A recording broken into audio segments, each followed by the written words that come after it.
Hey there guys, so today I wanted to talk a little bit about tracking and weighing your food.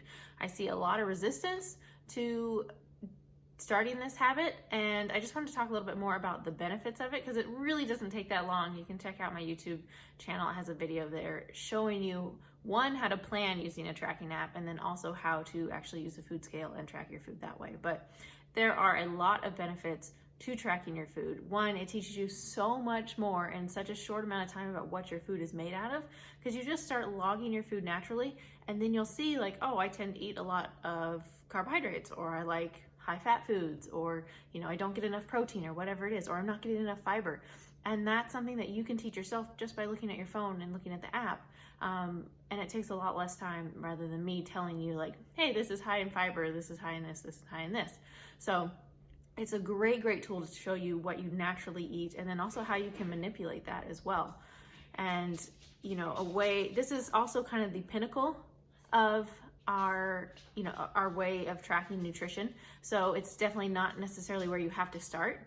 Your goals come into play. If you can get away with working towards your goals with just either food journaling with pen and paper, so you're a little bit more aware, that's totally fine. But it definitely teaches you the most about your food. You also learn, depending on which app that you use, what micronutrition is in your food, seeing if you're getting enough of the vitamins and minerals that you need from the foods that you naturally eat. If not, it can quite often show you what other foods you can take advantage of to eat kind of a more well-rounded diet. So it's definitely, like I said, the pinnacle. And so we can work up to tracking our food. You can dive straight in, that totally works too.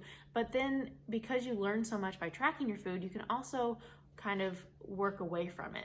So that could be just eating in the same pattern that you do. Track for a while, you start hitting your goals, you see results. Just keep with that pattern, keep up with the foods that you're eating, and then you don't need to track everything because it's the same, right?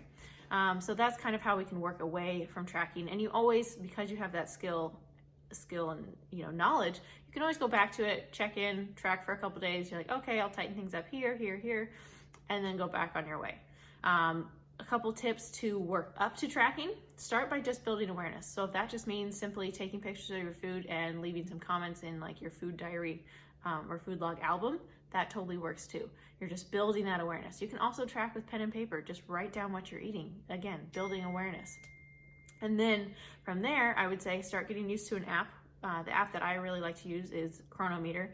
And one of the big advantages of that is you can do that all in one. So you can start taking pictures with the app and writing comments in there. And then when you do know what a food is, or it has a label so you can track it, you can go ahead and scan that barcode and put it right in there. So that way you can kind of work your way up to using the app and its full capabilities as far as tracking every nutrient, every tracking in grams and using a food scale. So like I said, you can track with pictures, track with paper. Then the next thing is to look for a calorie goal, and then from there, or maybe start with a certain amount of grams that you want to eat as far as protein. A very general recommendation is 1 gram per pound of body weight.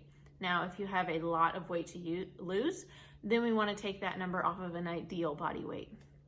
But from there, then we can start looking at tracking fat as well, and maybe come up with a goal for fat grams, and then add carbohydrates in. And I also really like to add what I call the 4th macro. Some people say water is the 4th macro. Water is obviously important. It can track that too. But fiber. Fiber is hugely important, and it's something that I pay attention to make sure that my clients are eating high quality food.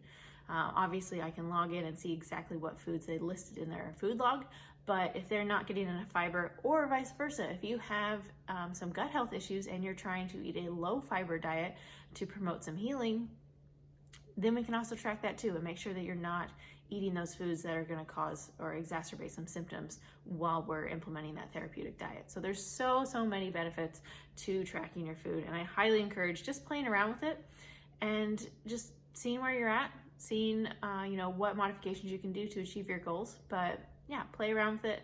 Definitely recommend the Cronometer app. There's a free version you can use just to get your feet wet.